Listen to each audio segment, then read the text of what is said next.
Hi everyone, welcome back. I have another Chanel video for you today, and this is about the Chanel Takeaway. This is the coral one, and I believe this is called the Nature Getaway. The green one was called City Break. So this did come in the same big box as the green one. So this is the pouch that this one came with, and I like that it's like a structured bag. Very cool. And then inside I have the pieces from the collection. So let's go over those. First we have another L'Homme Essential. This is in the shade Morning Dew. Then we have a Rouge Cocoa Flash in the shade Bisou. A liner in a hot pink shade. I think it's called Heartbreak. An Ombre Essential, so a single eyeshadow in the shade Rose in Hand, which is a satin finish, it says. Let's go ahead, get into it. Okay, this is the eyeshadow. It has a lot of shimmer. It's very pretty. It's not like the other two single eyeshadows that I have. However, this one is so dry to the touch. The two that I have, Jade Faucette and Brun Fume, maybe, something like that, are really creamy. This is dry, and you'll see it in the swatch, I think, maybe, but you can kind of see the particles just like don't stick together. You get them a little spread out. Honestly, this eyeshadow is disappointing because I have other Chanel eyeshadows, first of all, but so much in the indie eyeshadow realm. This is just so lackluster. It's kind of a bummer, especially because when I looked at it in the pan, when I opened it and saw all that sparkle, I was so excited. I was like, this is gonna be pretty cool for Chanel. No, it's a pretty dry eyeshadow. I wore it yesterday. It wears fine. I'm gonna use an eye primer today so that it sticks and maybe we'll get a little bit more impact out of that. This is the eyeliner. This is the first time I've tried the Chanel liquid eyeliner, and I was actually really impressed. Again, I tried this yesterday. Swatch it. So a pretty cool color. Right now in the permanent line, this is only available in like black, brown, and like a red black. That's a really cool shade for that. And then the Cocoa Flash, I love the Cocoa Flashes, so I was excited for this, and I like this color. We have the L'Homme Essential in Morning Dew, and I'm gonna do some comparison swatches for this. So I'm gonna swatch it here. So it's like a pink. There's not much as far as glitter particles there. The two other L'Homme Essentials that I have in a similar like pinky thing, I don't know how to say this word, Ensoleil, maybe? But that's this one. So brighter. And then I have Rouge Frais,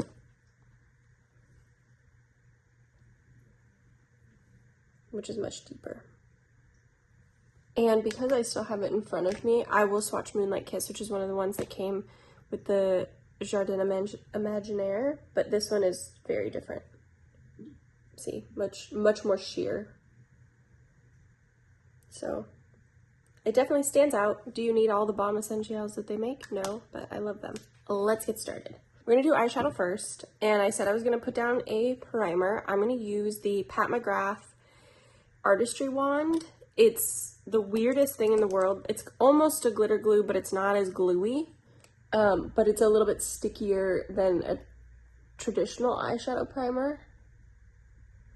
It's clear, so its main goal isn't to like get rid of the pigment in your eyelids.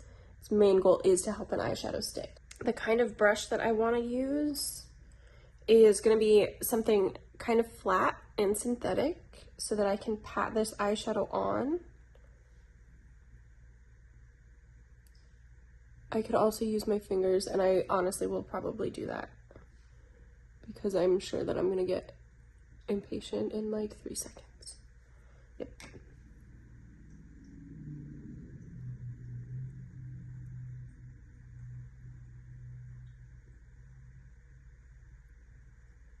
it's not a bad color. That's not really my problem with it. It's just how I was really hoping that it was gonna be creamier. Because one, it's creamier eyeshadows kind of stick to the eyelid better. And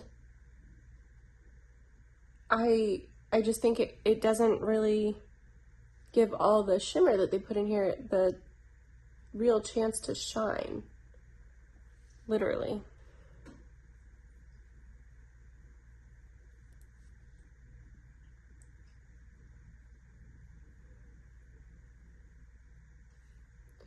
Right, I think it's a good color, but it's, I don't know, this particular formula is not exceptional to me. If it were a single, I would say skip it for sure. Whereas like the Fume color that I have, I would say if you're a one and done eyeshadow person, that one's worth getting. But I just don't think you get like a ton of really good payoff. I'll show you. This is like the kind of brush that I would normally grab for an eyeshadow like this. It might not show, but all the powder in the pan. Yeah. From just trying to get this to work. And you can see like you can't really go in and sweep it. You don't get like enough payout all at once.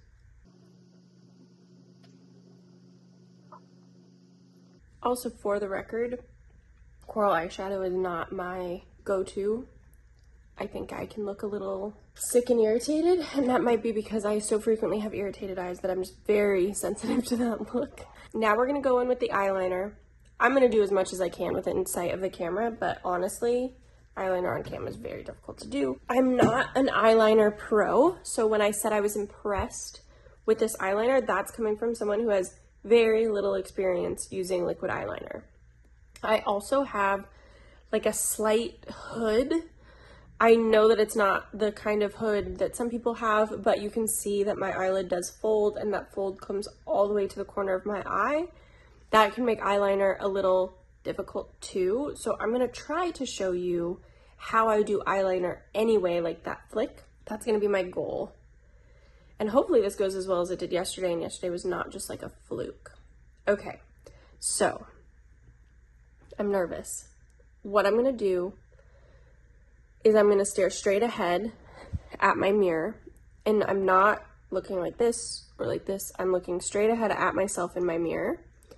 And then I'm gonna take a deep breath and be brave. I'm gonna put that eyeliner exactly where I want it and just draw it over that crease, okay? Same thing, I'm gonna keep my eyes, I'm gonna keep looking straight, and I'm gonna,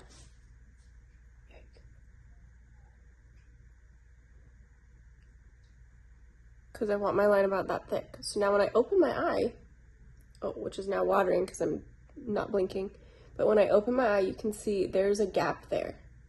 But when I'm looking straight ahead, the gap is gone. All right, now I have a cat in my lap. I'm sure that's gonna make this easier. Okay, but we're gonna ignore whatever that little dot came from. It's because I looked around too much before it all dried. But you can see that gap, and I can, but I don't have to, honestly, fill that in. Just connect all those dots a little. Okay, so see, it looks like I have a normal little flick, but I kind of don't. It's a weird little line. But that is how we accommodate the actual shape of my eyelid here. And so now I'm gonna go right in here. I'm just getting as close to my lash line as I can.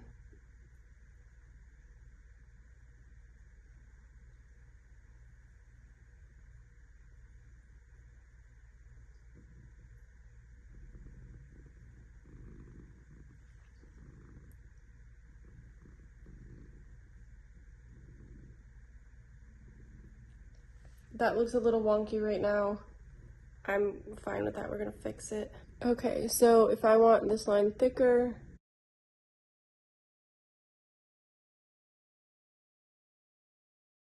I'm gonna bring it over the same line.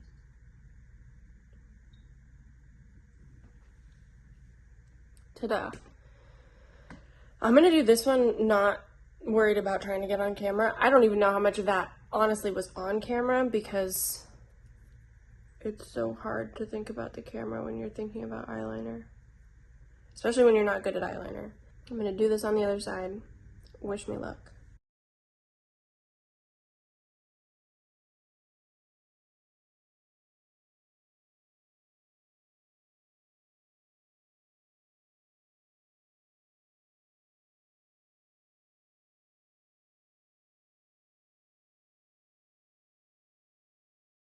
Yeah, that second I went so much faster. And you see, I got my cute little line that looks really weird with my eyes all the way open, and fine if my eyes closed. Or, like, relaxed open, I guess. All right, what else do we have? We have the Cocoa Flash. And again, all of these shades, just like with the other one, are exclusive to the box. So I'm giving you the shade name, but you can't go look for just this shade. But this is the shade Bisou. I love the Cocoa Flash formula. It doesn't really, it has like a light scent, but it doesn't smell like anything or taste like anything. And just a very nice, like, glossy, melty balm, the kind of thing that's very popular right now. And I kind of wish they'd hype themselves up a little bit more about it.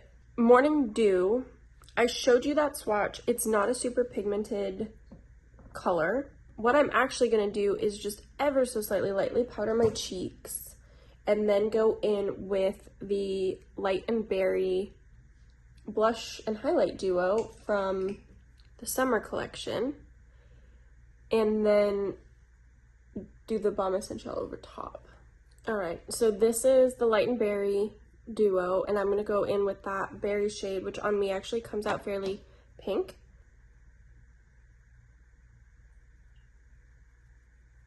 See, you would think in the pan that it was gonna look too purple to go with this look, but actually turns out pretty pink. I'm gonna leave that for blush, and then we'll do the balm. And same strategy that I showed in my last video using these is a dry sponge, just like that, and then topped over. And instantly, look at how glowy that cheek got compared to that one. Love. And as a reminder, I put powder down and then I put these on, and it's still not disturbing any of that makeup beneath. That's why I like these. Once I figured out how to use them, it was like game over. Love. I'm gonna go in with mascara, which I think I don't even know. Let's see if I can scrape this eyeliner off.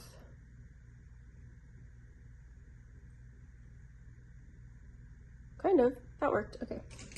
That works for mascara too. If you ever get mascara on your face, just let it dry and then use a spoolie to scrape it off. Okay, so I'm gonna go in with mascara, which I think is gonna tie everything together quite a bit. Once again, mascara solves all problems. I do think that that finished the look enough. But I think the Coral Kit is pretty cute. I don't know if these are, one of the reasons I bought the Coral Kit is because I thought it would kind of push me out of my comfort zone a little bit, and because there was a Balm Essential in it. But I think it does that, but I also think this actually looks like a pretty fresh, cute face. Like, it feels cute to wear this. It doesn't feel too obnoxiously coral. It doesn't feel like it washes me out or anything like that. So overall, I think this is a pretty cute set. Again, the eyeshadow, the color is fine. The formula is just a little disappointing. This is the first time I've used this liquid liner, and I thought it was pretty easy to use for someone who does not use liquid eyeliner. So the fact that I could get little wings as quickly as I could, I was pretty surprised. I knew I would like the Cocoa Flash, but I'm surprised by how much I like the shade, honestly. What do you think of these Chanel takeaways? What do you think about what Chanel's up to this summer? Is it interesting for you? You might be able to see some sneak peeks of fall, which also looks a little wild for Chanel. It seems like that's the direction that they're going in right now, is just trying to be a little bit more fun. What do you think? I'm gonna go. I will see you in the next one. I hope you enjoyed this. Have a great day.